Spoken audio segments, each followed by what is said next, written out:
My husband told me he loves my daughter, then asked for a divorce. I was in the kitchen, halfway through washing the dinner dishes, when my husband walked into the room. His face was calm, too calm.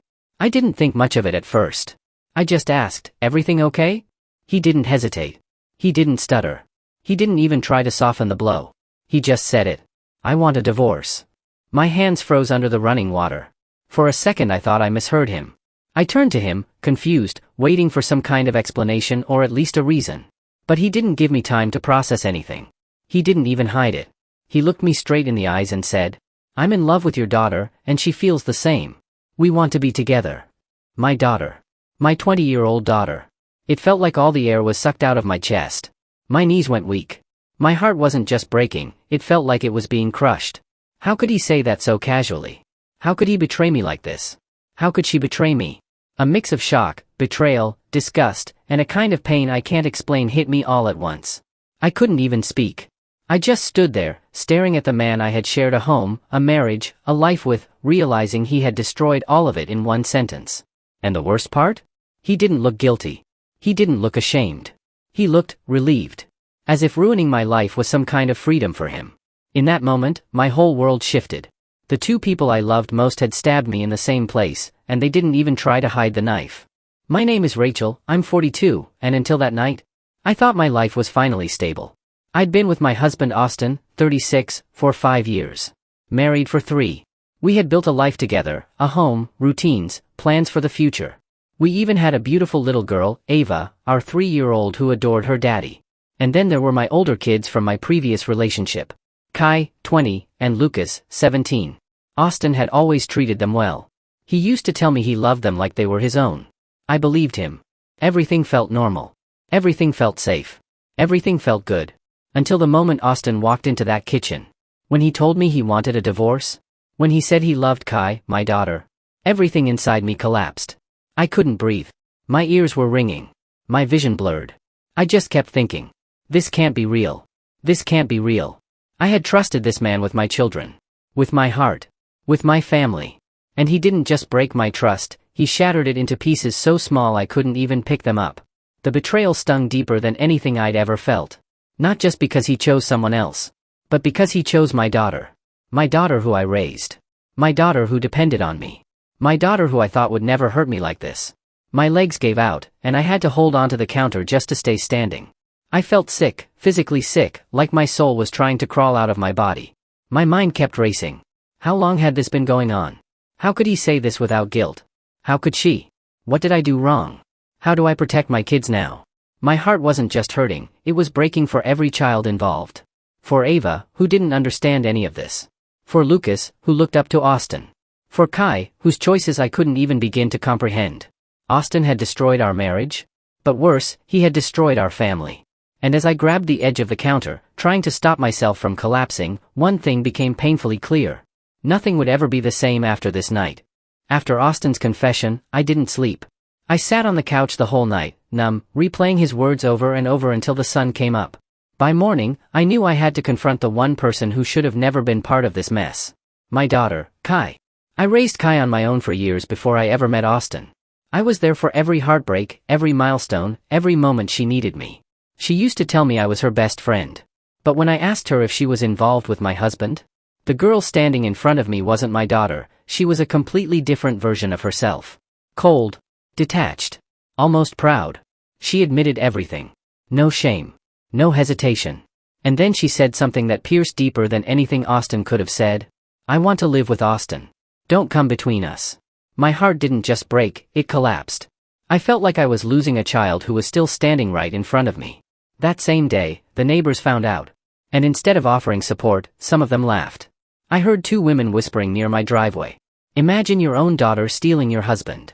Then they laughed. Humiliation wrapped around me like a tightrope. I couldn't breathe. By evening, Kai's biological father found out. He didn't call to check on me. He didn't call to ask if I was okay. He called to blame me. If you raised her properly, this wouldn't have happened. As if he had ever been there long enough to raise anything more than his voice. Lucas, my 17-year-old son, was crushed. He locked himself in his room crying, asking, why would she do this? Why would Austin do this to us? I had no answer. Everything that had felt stable in my life crumbled in 24 hours. But the actual steps to move forward weren't instant. I couldn't just file for divorce that day. There were legal steps, paperwork, consultations, and decisions I had to make. But emotionally, something inside me did file that day. I made the decision. I knew where this was headed. I knew I couldn't stay with a man who betrayed me and a daughter who chose him over her own mother.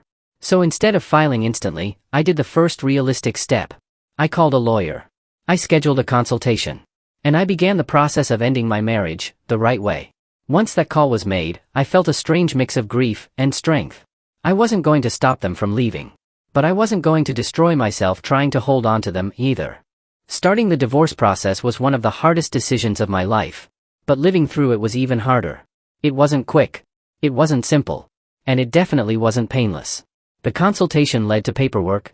Paperwork led to hearings. Hearings led to months of back-and-forth arguments, negotiation, and emotional exhaustion. Every time I stepped into the courthouse, I felt a piece of my heart tighten. Not because I wanted him back. But because I never imagined this would be the ending of my marriage. Not with betrayal. Not with my own daughter involved. Austin didn't make things easy. He demanded shared custody of Ava, our 3-year-old. He claimed Kai would be a positive influence in Ava's life. Hearing that made me sick. But the more evidence came out, the relationship, the inappropriate behavior, the rapid move toward living together, the easier it became for the judge to see the truth. It took months, but eventually, I was granted full custody of Ava. Austin was ordered to pay child support. And his visitation was structured, limited, and supervised at first. It was a bittersweet victory. I didn't feel proud. I felt tired. Drained. Broken in places I didn't know existed. But I also felt relief. Because Ava would be safe. Because Lucas, now almost an adult, chose to stay with me. Because the home that was filled with tension finally felt peaceful again. Once the divorce settlement was finalized, Austin didn't stay around. He and Kai packed up and moved to another state. Just like that. No apology. No goodbye. Not even a final discussion. They left together? And as shocking as it sounds, watching them go felt like someone finally took a weight off my chest. The pain didn't disappear overnight. There were still nights when I cried myself to sleep.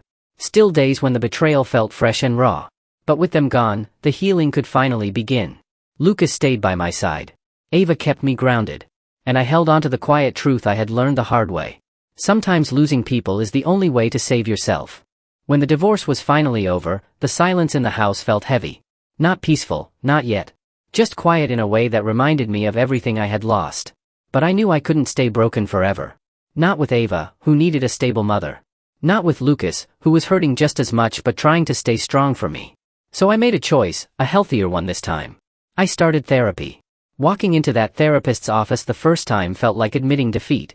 But week after week, session after session, I realized something. I wasn't weak. I was wounded. And healing takes strength too. Therapy gave me a space to cry without being judged. A place to unravel everything, the betrayal, the shame, the anger, the guilt that wasn't even mine to carry. It wasn't instant. Some weeks I made progress. Some weeks I broke down harder than before. But slowly, painfully, honestly, I started to feel like myself again. Meanwhile, Ava kept me grounded. At just 3 years old, she didn't understand the complicated mess adults make. She just knew mommy was sad sometimes.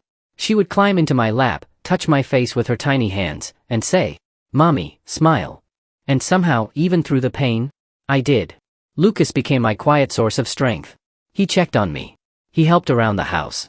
He spent more time with Ava, trying to shield her from everything. We started doing little things together. Movie nights, park trips, cooking dinner as a family. The home that once felt shattered slowly began to feel warm again. There were still moments when the memories hit hard. Austin's betrayal, Kai's coldness, the gossip, the humiliation. But instead of drowning in them, therapy helped me face them, understand them, and slowly detach from them. I wasn't forgetting. I was healing. One small piece at a time. For the first time since the nightmare began, I felt something I hadn't felt in months. Hope. A hope that maybe, just maybe, I could rebuild a life that wasn't defined by what they did to me. 1 year passed. A year of healing. A year of therapy. A year of rebuilding myself piece by piece. Life wasn't perfect, but it was finally steady. Ava was growing. Lucas was doing better emotionally. And I had reached a point where I could think about the past without breaking down. Then one evening, my phone rang. I didn't recognize the number at first.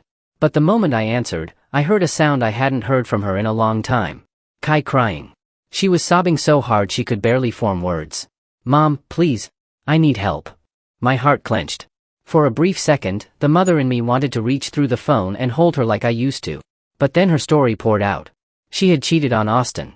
And when he found out, he kicked her out immediately. No money. No place to go. No support. Nothing. She said she had been sleeping on a friend's couch. She said Austin refused to talk to her. She said she didn't know what to do. Then she said the words I knew were coming. "Mom, can you send me some money? Please, just enough so I can get back on my feet." My chest tightened. Not because she asked for money, but because hearing her voice brought back every wound she had left on me. The betrayal. The humiliation. The neighbors laughing. Her telling me to not come between them. Her choosing him over the mother who raised her. For a moment, I wanted to help. Because she is still my daughter. Because her tears sounded so real. Because some part of me still loved her. But therapy taught me something. You can love someone and still protect yourself from them. I remembered the pain she caused. The way she left without looking back. The way she never apologized. So I took a breath and said softly but firmly, "Kai, I'm truly sorry you're going through this. But you need to find your own way.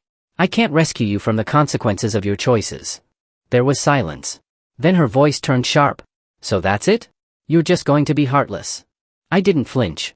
"Call me whatever you want," I said. "But I'm done being hurt." And for the first time in a long time, I meant it.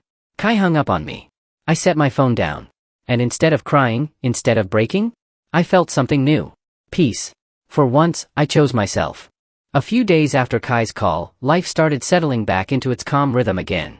I focused on Ava, on Lucas, on my therapy, on myself. Then, one night, while I was folding laundry, my phone rang again. This time, I recognized the number instantly. Austin. For a moment, I just stared at the screen.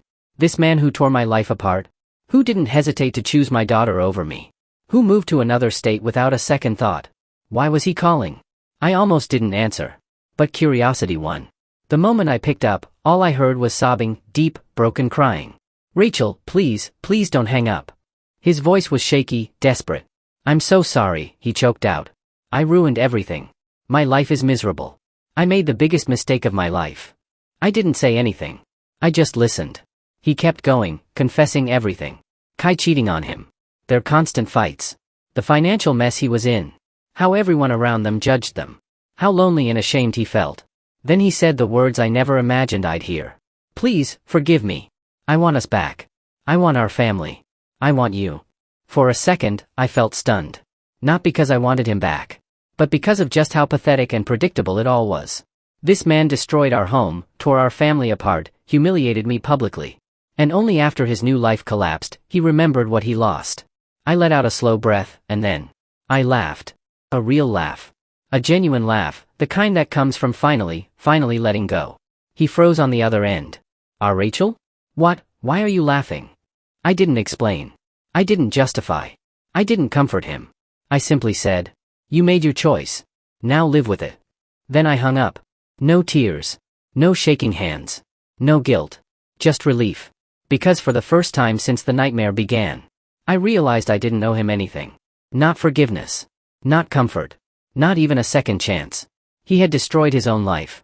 And for once, I wasn't the one left picking up the pieces.